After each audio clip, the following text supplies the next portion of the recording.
great. So good morning.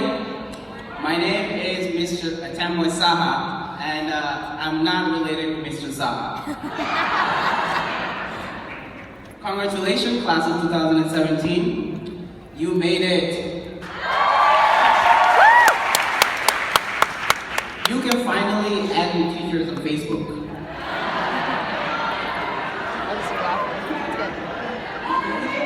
Last month, I received this email from the school inviting me to be the keynote speaker.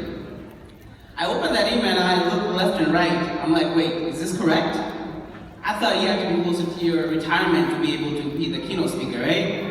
Or at least have a Wikipedia page, which I don't have. Well, after I agreed to come and speak here, I came to meet with Mr. Limowitz to discuss this event. He then mentioned to me that he was trying to get Neil deGrasse Tyson to be the keynote speaker, the famous astrophysicist. However, since you guys couldn't get him, I'm guessing probably because of that trip you guys went to Florida and spent all that money there, I'm your backup keynote speaker. So congratulations, class of 2017. You'll be hearing from the backup keynote speaker.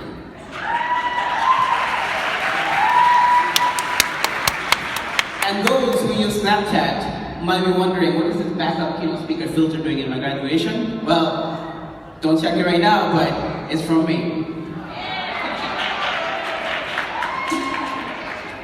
Not too long ago, I too was sitting here, just like you guys. I remember the keynote speaker said many, many inspiring things, of which I really remember nothing.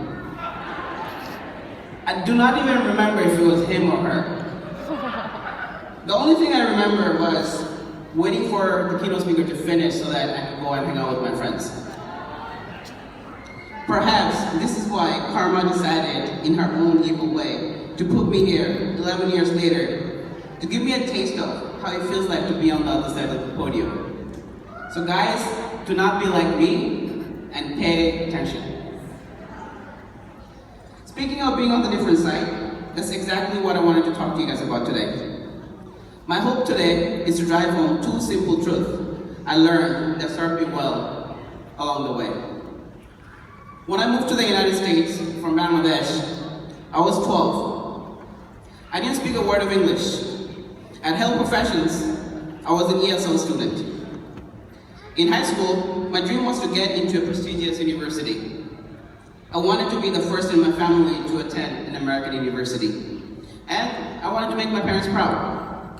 But that being said, my family wasn't that well off. Both of my parents worked for minimum wage jobs. My mother worked in an Indian sari store, and my father worked for a map company. I was working night shift after school at Dunkin' Donuts to support my family. We all lived in a tiny basement in Queens. Life was tough. My parents didn't have enough money to send me to college, and getting scholarship was probably the only way for me to make it. Even in my wildest dream, I didn't think I was actually going to attend a top university, work for some of the world-class companies, travel to 40 countries around the world, and take my parents around the world to 14 plus countries.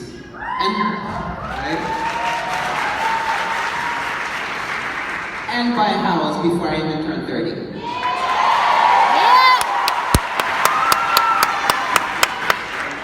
It happened. And I didn't do this by myself, of course. There was a lot of help. At Health Professions, I was lucky to have many inspiring teachers, like Ms. Crespo, she's no longer here, Mr. Jensen, Mr. Saha, Ms. Sewell, Ms. Pesh, who is also not here. And among them, Mr. Arguelles stands out. Where is he? He encouraged me to apply for the passing scholarship. So with a lot of excitement, I went to the college counselor's office, asked my counselor to nominate me for the scholarship. However, shaking her head, she said, "I'm sorry, Tanmoy, but looking at your background, I don't think you're an ideal candidate. It's a very competitive scholarship, you know." Rejection is never easy. I was heartbroken. Since she could only nominate 2 students from the school, she nominated 2 other classmates. But I wasn't going to take no for an answer. Yeah.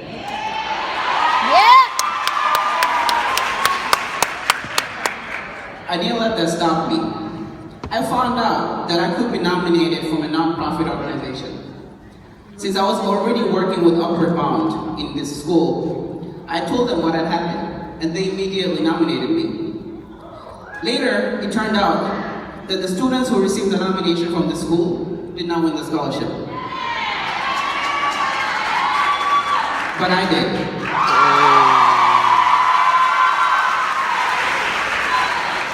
I'm sharing this with you guys is not because I'm bitter about my counselor, trust me. Although, if I have to go there, Mr. Lirovitz mistakenly gave me all the freedom to say whatever I want today. Big mistake. I'm sharing this with you because you will encounter many people in your life who will not believe in you. However, you can't let them affect your dreams. This brings me to my first piece of advice, which is believe in yourself and fight for your dream no matter what people tell you. After finishing high school, university was another challenge. I remember during my senior year in college, one of my professors asked in the classroom to raise your hand if you have a job offer before graduation. 90% of my class raised their hand. I was looking around really confused because I applied to 120 companies and I didn't even get an interview. I was like, in retrospect, thinking back, I later realized that since Vanderbilt was a local school, many of my classmates had job offer, not just from those campus interviews that we had, but from their personal connections. Many of those who raised their hands came from a lot of money. They had a lot of connections. They had the rich parents and relatives that I did not have.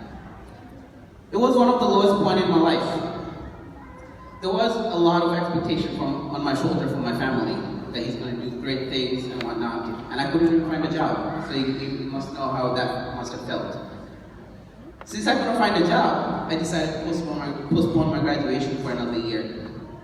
But that additional year was the turning point of my life. I took my experience of being rejected and worked on changing myself. I spent my 5th year going to the career fair, shaking hands, kissing babies, the whole networking stuff. And this led me to score some interviews, which resulted into a job offer before I graduated. And this brings me to my second point, which is network. And I don't mean by add random people on Snapchat and Instagram and call it a day. I actually don't even mean social networking, because talking about social networking, when I graduated in 2006, Facebook just started, and at that time, we were friending everybody.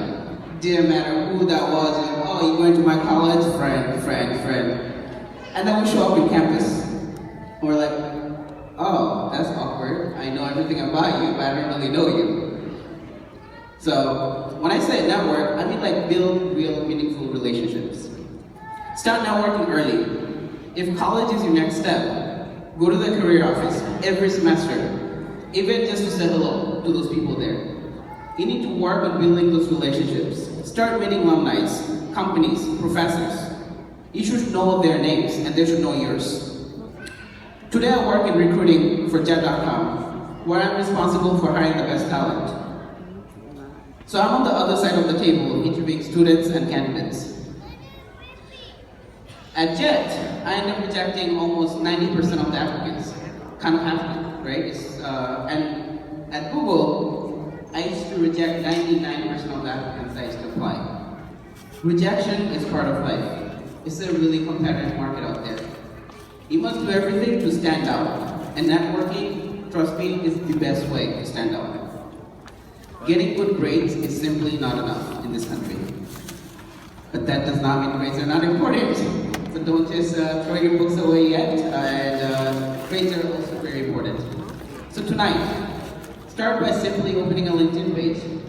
Write down all your accomplishments. Connect with people that you want to become. Use your social media to your advantage. So, I spent the last few minutes giving you a few advice, and you hear many advice as you're graduating. Even when you're walking down the street, people will say, hey, congratulations, blah, blah, blah, and give you all this advice. But at the end of the day, I want you to remember one last thing, which is do not forget to live in the moment. This is a special moment today. I want to leave this by telling a story. I was in Uganda, Africa, when I met a musician and we became friends. One day, he and I decided to meet, and he showed up an hour late. I was pretty annoyed by that. He noticed that on my face, and he laughed it out loud, and he said, ha ha ha ha, you guys in America have your fancy watches. We people in Africa, we have time. So enjoy this time. It was an honor being your backup keynote speaker. If you have any questions after, I'll be happy to talk to you and we can start networking. And now, before I leave, I want to take a selfie with you guys.